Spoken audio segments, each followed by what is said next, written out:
Hi guys, I'm back for another story time and I'll be reading from Kitty Neale's Lost and Found, and hopefully you guys can hear me okay because Karina's not here so I get to talk normal. Uh, I'm starting with chapter 3. I do not own the rights to this book at all. I just like to read, and the publisher of this book is HarperCollns Publishers. So let's begin with chapter 3.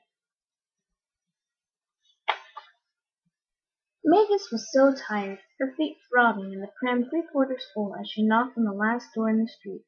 The houses were large, with several steps leading up to the front doors, but she had many shut in her face. She also narrowly avoided a copper on his feet by diving out of sight. If she got a few things from this last house, with any luck she could make her way home. Mavis waited, fingers crossed, and when the door opened she found herself confronted by a wizened old woman, bundled up in what looked like several jumpers and a cardigan. Blimey, Mavis thought, she looks scruffier than me, but taking a deep breath she said politely, I'm sorry to bother you, but have you got any household items or clothes you want to get rid of? Get rid of? Do you mean sell them to you? Mavis told the usual lie, the one her mother had advised. Oh no, I don't want to buy anything. I'm collecting for a charity. Stuff to pass on to the Salvation Army. I see, the tiny woman said. In that case, you better come in, and I'll see what I can find. It was unusual to be invited in, but Mavis followed her into the house, along a hall and into a living room. There was no fire burning in the huge grate. The room was freezing, and she saw an old quilt draped over a chair, which had been pushed to one side. Was that all she had for warmth? The room was huge, but with wallpaper peeling and the absence of any pictures or ornaments, it felt bleak. I haven't got much, my dear. Perhaps these candlesticks, the woman said as she reached up and removed them from the mantelpiece, handing them to Mavis. They weren't very large, blackened, and it was no wonder she had noticed them, Mavis thought as she took them from the woman's hand. She saw the marks through the grime, but after another swift look around the dismal room, Mavis quickly handed them back. This might be a large house, the outside appearance one of wealth, but even her small home in Cullen Street had a little more comfort. No, no, I can't take these. I'm sure they're made of silver. Really? Are you sure? Mavis couldn't decipher the symbols, but knew what they were called. Yes, look, you can just about see the hallmarks. Oh dear, in that case, I'm afraid I can't give them to you. They're sellable, but surely I can find something for the Salvation Army. Let's have a look in the kitchen. Once again Mavis followed the old woman, but found the kitchen as austere as the living room. This was dreadful, she thought. The poor woman must be penniless to live like this. Cupboards were open, almost empty, including the pantry. Once again Mavis was swamped with guilt. She had lied to the woman, and now all she wanted to do was get away. It's all right, it doesn't matter. I've collected loads of stuff already. I really must go now. But it's such a worthy cause, and I'd like to help, the woman insisted, pulling something from a bottom cupboard. What about this? Mavis carefully took the china biscuit barrel, its metal lid black with dirt. Thank you. This is fine and more than enough, she said. Before the old woman could protest, Mavis fled the kitchen, ran down the hall, pulling the front door closed behind her, before almost skidding down the stairs and onto the pavement. Full pram or not, Mavis just wanted to go home. She had looked with envy at the large houses, imagined the luxurious interiors, but seeing inside one was a revelation. That poor old woman had nothing, yet was still prepared to donate something to charity. Mavis put the biscuit barrel in the pram, and then, deciding to risk her mother's wrath that the pram wasn't full, she started the long walk home. Oh, if only she didn't have to do this. If only she could find a job when she left school. But, as her mother always pointed out, nobody in their right mind would employ her. Downcast she trudged along, worn out and hungry by the time she reached Collins Street. Lily was feeling warm and mellow. After making love, they had come downstairs again, and now Ron was sitting by the fire, his feet on the surround, talking so enthusiastically about his plans that Lily was beginning to feel that he really could make it this time. The back door opened and Mavis walked in, smiling with delight when she saw her father. "Hello, Dad. How's my girl?" "So you're back," Lily interrupted. "Let's see how you got on." "The pram isn't full. I told you not to come home until it was." "Lily, leave it out," Ron protested. "You shouldn't send her out tramping the streets. She looks frozen." Lily's good mood vanished. How dare Ron criticize her? Hands on hips, she spat. "The fact that Mavis has to go out scrounging is down to you, Ron, not me. You blow your money every week, leaving me to somehow find the rent, let alone food. I have to send Mavis out. If I didn't, we'd bloody well starve." "I know. I'm sorry, love," Ron said ruefully. "I know you do your best, but things really are going to change." "Huh! I'll believe it when I see it." And with that Lily marched out to the yard. She rummaged through the pram, relieved to see that Mavis hadn't broken anything, and saw a few things that would show a bit of profit. She could have done with more, and was just as well. She had other plans now. But then, seeing what looked like half a decent biscuit barrel, Lily felt a surge of pleasure, her bad mood lifting as she gave it a closer inspection. The rest of the stuff could wait until later, and Lily threw a cover over the pram in case of rain. Mavis was sitting by the fire when Lily went back inside, smiling happily to be with her father. "You did all right, and this is really good fun," Lily said, holding up the biscuit barrel. "If I'm not mistaken, it could be an antique, and the lid's silver." "Oh no, I'll have to take it back." "Take it back? Are you mad?" "But Mom, the old lady who gave it to me lives in this big house, but she's really poor. I only took it because I didn't think it was worth anything. I can't believe I'm hearing this. If it hasn't escaped your notice, you daft cow, we're poor too." "But she didn't even have the fire going, and there's hardly any food in her pantry." "Oh, and I've got a lot in mine, have I?" Lily said sarcastically. "We're so well off that we all got for dinner is a bit of bubble and squeak." Things are gonna change. Things are gonna change and get better, love. You know that," Ron cajoled. "Yeah, so you say. Lily, I promise you'll get £5 a week without fail." £5! From what you said, you'll be earning nearly 3 times that. "Does that mean I can return the biscuit barrel?" Mavis asked eagerly. "No, you bloody well can't. What your dad's talking about may never happen. In the meantime, if we want to eat tomorrow, I'll need to sell this, and fast. In fact, can you have a go at cleaning it up while I'm cooking dinner?"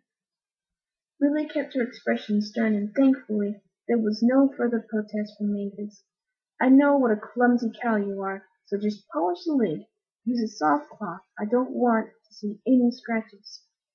While Mavis did her bidding, Lily started on their dinner, unable to help doing the mental calculation as she worked. If she really did get £5 a week from Ron, for the first time in years he'd be giving her decent money. She flickered a glance at her husband, saw that he had dozed off, and her expression hardened. What was the matter with her? Of course it wouldn't happen. She couldn't rely on Ron. As always, he let her down again. Still, she had the biscuit barrel, and would fetch a fair few bob. And with Mavis earning more from cleaning When she left school, things were starting to look up. Mavis couldn't stop her mouth from salivating. She'd eaten her bread and dripping at midday, and now the smell of her mother's cooking made her stomach growl with hunger. Oh no, she'd forgotten about the jellied eels for Granny Doris. Tomorrow she'll get them. Tomorrow. Her Gran was sure to understand. Gingerly, Mavis picked up the ceramic biscuit barrel, and under the grime she could just about see a circle of black ponies, along with a pretty blue border, top and bottom. She took off the lid, polishing it carefully, pleased to see how it began to gleam. While she worked, Mavis was unable to stop stealing glances at her father. As she'd hoped, he was home, and if he didn't go out again, that evening would be wonderful. 10 minutes later, when Mavis thought the lid was shiny enough to please her mother, she said, "Look, Mum, what do you think?" "Yeah, very nice," Milly said, her eyes squinting to see the hallmark. I don't know much about date letters, but I think it's early," she said. Then she put the lid down to pick up the barrel, and, upending it, she pointed out the maker's mark on the bottom. "Look at that! It's a Royal Doulton. Well done, girl, and as I thought, this is worth a good few bob." It was rare that Mavis received praise from her mother, and though unable to return the barrel, she couldn't help feeling a glow of pleasure. At least she hadn't accepted the silver candlesticks, Mavis thought, assuaging her guilt. "Right, dinner's ready, so lay the table," her mum then ordered as she placed the barrel carefully on the dresser. Ron, wake up!" Mavis quickly placed the cutlery on the table, smiling when her mother spoke kindly again. "Look at him, out for the count. I've a good mind to leave him like that, and it'll be all the more bubble and squeak for us." "I heard that," he said, scratching his arms, stretching them before standing up. He then kissed Milly on the cheek and smiled cheekily. "Come on, woman, feed me." "I'll do more than feed you if you ain't careful." "Is that a threat or a promise?" he asked, winking at Mavis as he took a seat at the table. Oh, this was so nice, Mavis thought. Her mother was in good mood again, her father cracking jokes, and she wished it could always be like this. Mavis then saw her mother holding out 2 plates. "Be careful giving this to hungry guts," she said. "Don't drop it, and that one's yours." "How's my girl then?" Ron asked Mavis, as Mavis carefully placed his dinner in front of him. "I'm all right, Dad," she said, loving the way her father called her his girl. She sat down to eat, and the food rapidly disappearing off her plate.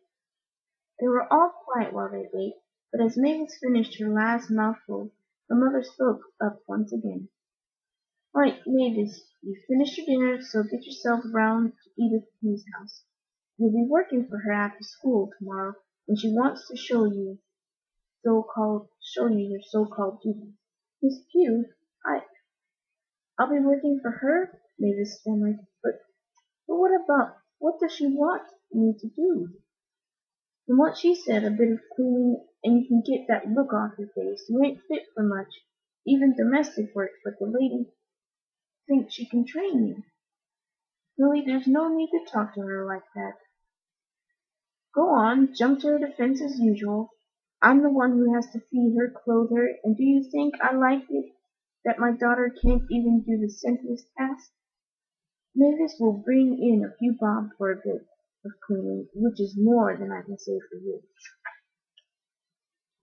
Mavis hung her head. Things were back to normal between her parents, but nevertheless her thoughts raced. She wasn't sure that she wanted to work for Miss Pugh, yet surely it was better than taking the pram out. But would her mother expect her to do that too? What about stock? The pram? That depends on your father. If he's true to his word, which I doubt, and sends me 5 quid a week, we can knock it on the head. If he doesn't, well, you'll have to keep finding the stock." Mavis suddenly latched onto her mother's words. "Send it? What does that mean? Won't you be here, Dad?" "No, from tomorrow I'll be working away. I have to pay a bit for lodgings, but your mother will get her money." "Yeah, and pigs might fly." "I'll make you eat your words, Lily. You'll see." Before her mother could respond again, Mavis hastily broke in. "Will you be away for a long time, Dad?" "I'm afraid so, love. At least 6 months, maybe more. But it's for a good cause."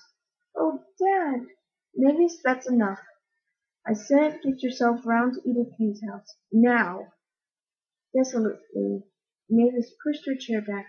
She knew better than to argue with her mother, and now the only person who ever came to her defense was leaving.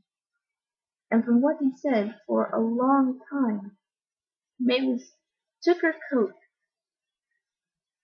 from the hook, unable to help blurting out as she shrugged on, "Dad, please don't go. I've got to, love.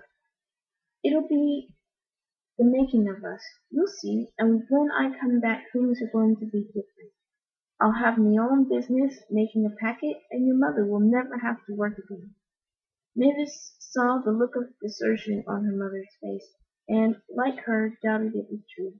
She knew her father was a gambler, had heard so many rows following by his promises, ones that he never kept. Yet she loved her dad, dreaded him leaving, and tears stung her eyes as she stepped out. What would happen to her now? Chapter 4. Edith Hugh was struggling to wash up the dinner things when her son walked into the room. "Leave it, Mom, I'll do it," Alec insisted. "I can manage." "No, you can't, and it's about time you listened to me. You need a bit of help, someone to take on the housework and cooking." "I have listened. In fact, I've taken someone on to do just that." He raised his eyebrows. "Have you now? Well, that's good. She'll only be working for an hour a day until she leaves school, but even that will be a help. Mom, you need a mature woman with a bit of experience, not a schoolgirl. If you take in that again, a kid will be useless." "I haven't employed her as a nurse, Alec. It hasn't come to that yet." "All right. Well, when does this girl start?" "Tomorrow, but I'm expecting her to call round as soon as, and you'll meet her before then." "Good. Now go sit down and I'll finish this lot." Edith didn't argue this time. Her feet felt so painful, as though she were standing on broken glass, and as she moved slowly across the room to sit at the fireside chair, she had done too much, she thought, today. Walked too far to see Miss Jackson, but surely had it been worth it? With a sigh, Edith closed her eyes, unaware that she had dozed off, until the doorbell rang. She saw that Alec had finished washing up, that the dishes were put away, and said tiredly, "That's probably Mavis. Let her in, Alec." He nodded, and as he left the room, Edith managed to sit up straighter in her chair. She heard voices, and soon Alec returned with Mavis behind him. "Hello, Mavis." "Hello, Mrs. Pugh. My mom told me to come to see you. She said I'm to work for you after school tomorrow." "Yes, that's right. But do sit down. You look frozen." "Thanks," Mavis said, taking the chair at the other end of the hearth. "Now then, I expect you want to know what your duties will be. I'm afraid I have rather high standards, and with only an hour each afternoon, I think we'll concentrate on giving one room a day a thorough clean. How does that sound?" It sounds fine." "Good. And if you have any time left, I'd like you to prepare our dinner, peel vegetables and such, ready for me to cook. Do you think you can manage that?" "I think so." Edith was so tired that she was finding it difficult to concentrate. There was something else to discuss. But what was it? Oh, yes. I was going to show you the house but I'm afraid it will have to wait until tomorrow. Mother, are you all right? When Edith turned to Alec, she saw that his expression showed conflicting emotions. He looked annoyed, probably because she had overtired herself, but also worried. Edith adored her son. As a child she had spoiled him, but he was everything to her and they shared the same tastes in most things. They preferred classical music to modern, loved art and reading. In fact, Alec was the perfect son, so loving and caring. So, with a smile of reassurance, she said, "Yes, I'm fine, but would you show me this house?" He nodded, and as Mavis stood up, she said, "Thanks, Miss Pugh. I'll see you tomorrow." Edith nodded. "Goodbye for now, Mavis." As the girl followed Alec out of the room, Edith sagged. She heard the front door close, and was about to close her eyes again when Alec stormed back into the room. "Mother, are you out of your mind? It's bad enough that you're employing a schoolgirl, but Mavis Jackson? You know how people are going to gossip round here, and from what I've heard she's backward." "Don't be cruel, Alec. Just because Mavis can't read or write, it doesn't mean she's stupid. In fact, I'm sure she's bright, and perfectly capable of doing domestic work. If she can't read at the age of 15, there must be something wrong. And from the look of her she isn't even capable of keeping herself clean." Edith's mind was foggy as she struggled for a persuasive argument. "Oh, for goodness sake, not everyone has our high standards, and it would be hard to find someone willing to do things my way. Mavis is a nice, amiable girl who I'll show how to do things correctly from the start.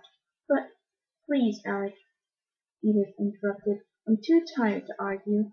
If Mavis doesn't work out, I'll replace her, so please be satisfied with that." "Oh, very well." Edith closed her eyes, hiding her relief. She couldn't tell Alec the truth, that she was doing this not only for herself, but for him too. At this moment in time, if Alec knew her plans, he'd bolt. Yet one day, when everything she intended to do was in place, her son would thank her, and on this thought Edith finally drifted off to sleep. Alec saw his mother had fallen asleep, and, though still annoyed, he looked at her worriedly. Without his father in his life, she was everything to him, but she was getting worse. He was sure of that. Alec looked round the room to see that as usual everything was immaculate. The rest of the house would be the same. Obsessive, that was the word to describe his mother. She wouldn't put up with a fleck of dust, an ornament out of place, and woe betide him if he left a mess in the bathroom. Not that he would, of course. Maybe his mother was right. Alec thought as he shifted in his chair.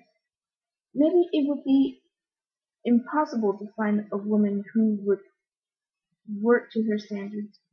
But for goodness sake, surely she could do better than Mavis Jackson.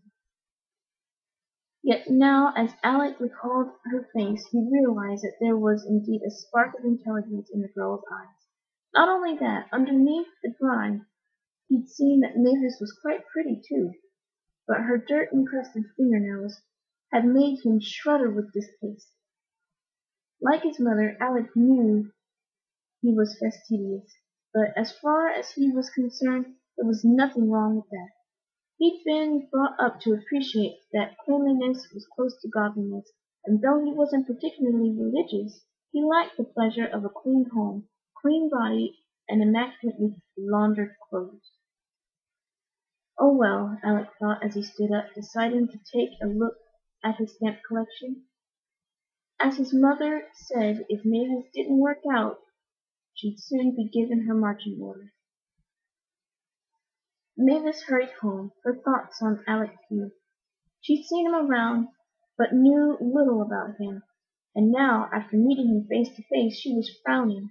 Alec Pugh wasn't very tall, and not much to look at, with mousy brown hair and a mustache to match. His manner had made her feel uncomfortable, the way he'd taken her in to see his mother was with obvious reluctance. It had been the same when she was shown out. He'd opened the street door and had almost slammed it behind her without saying a word. He was rude, stuck up, and at least she wouldn't have to see much of him. Mavis decided, consoled by thought. If she was only working for an hour after school, she'd be long gone before Alec came home from work. Mavis turned into her street, almost bumping into Tommy and Larry. Her stomach lurched, and she immediately lowered her head. If she crossed to the other side, maybe they'd leave her alone. But before Mavis got the chance, Larry stood in front of her. "Well, look here, it's Dumbo. Leave me alone. Now there's no need to be unfriendly. In fact, how about a walk to the common?" "No, no," Mavis gasped as she tried to step around them. "There's no need to run away. Come with us, and we'll have a bit of fun." Mavis frantically shook her head. In her last encounter with the two boys, they had tried to do dirty things to her. She'd been ashamed and scared to tell her parents, and though she remembered how they threatened to keep her to keep it a secret, Mavis still grasped at the only thing she could think of to scare them off. "If you don't go away, I'll tell my dad what you did to me." Larry's eyes narrowed into threatening slits. "I wouldn't if I were you, Dumbo, 'cause if you do, we'll only make it worse for you. Ain't that right, Tommy?" he added, throwing a quick glance at the boy beside him. "Yeah," Tommy agreed, but there was a flicker of fear in his eyes. "Come on, Larry, let's go. I don't fancy the smelly cow anyway." "You're right, she ain't much," he agreed, leaning forward until he was almost eye to eye with Mavis. "Now listen.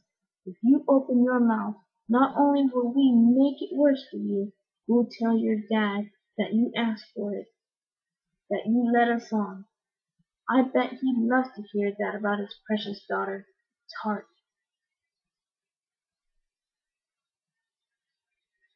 With that they walked off, but Larry's voice was loud enough for Mavis to hear his next comment. "Don't worry, Tommy. It's like I said before. Even if she opens her mouth, nobody will believe that they go over us."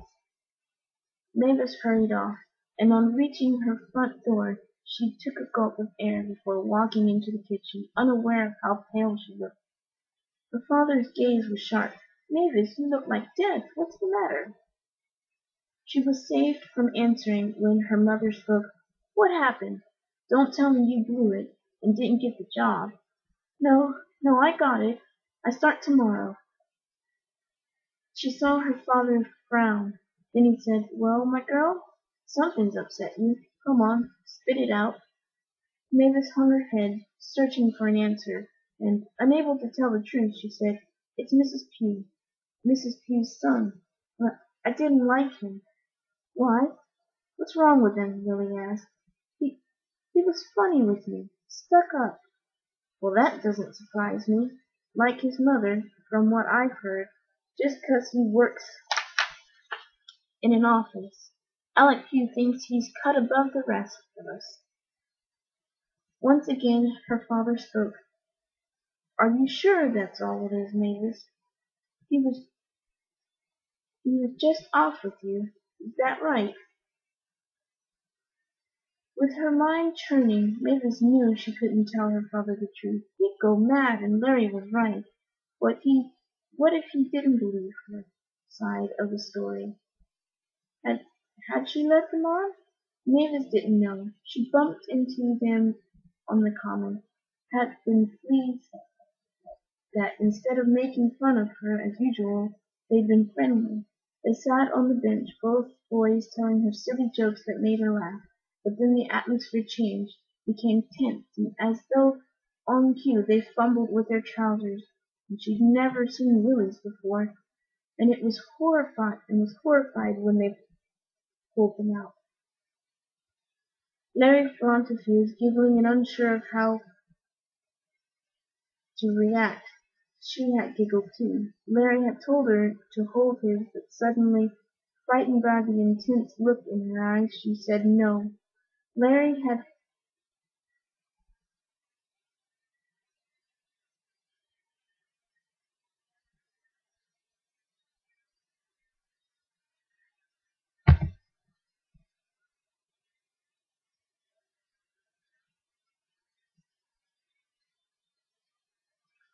I don't know if I want to finish this story.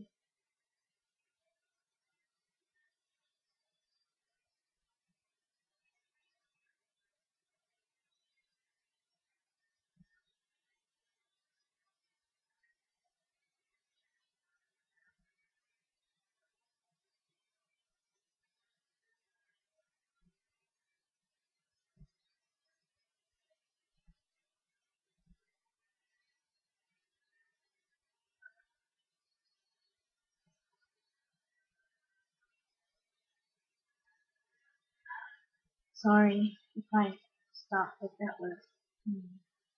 Larry told her to hold his, and suddenly, frightened by the intense look in his eyes, she said no.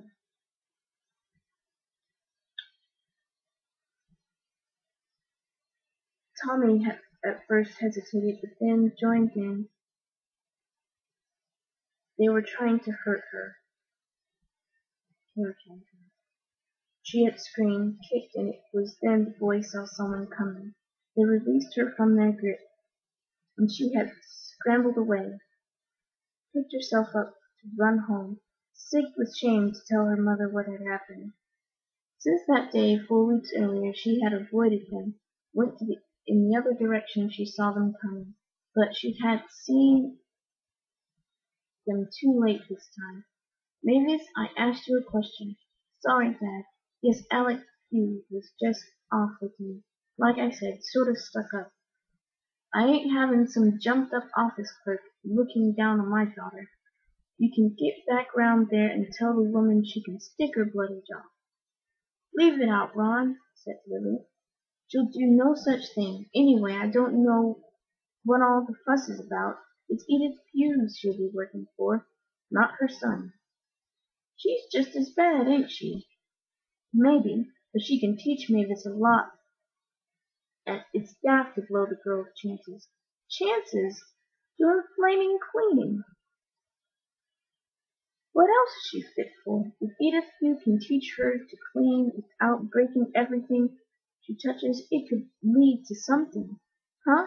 Like what? I don't know. But it's better than learning nothing. Well, I think it's up to Mavis. Now, my girl, do you want to take the job or not? Once again Mavis hung her head. If her father kept his word and sent £5 every week, maybe her dream of going to art college was within reach. She daren't raise the subject yet, but until her mother had seen the painting. In the meantime, she was happy to earn a few bob working for Mrs. Pugh. I don't mind, Dad. It's only for an hour after school. Are you sure? You heard the girl, Ron. As I said, it could lead to something. Now then, Mavis, get the rest of the stuff out of the pram so I can give it a good look over. Mavis went to the yard, still dreaming, still hoping her dad would keep his word. With the money he'd sent, and if she carried on cleaning for Mrs. Blue when she left school, perhaps every evening and weekend, surely then her mother would be able to afford to let her go to college. I am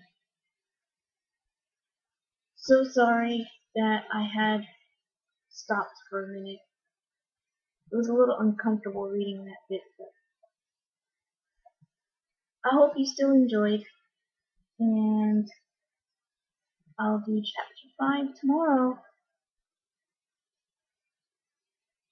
It sounds like an okay book, with a few weird things in it, but let me know what you think. I'll talk to you soon. Bye for now.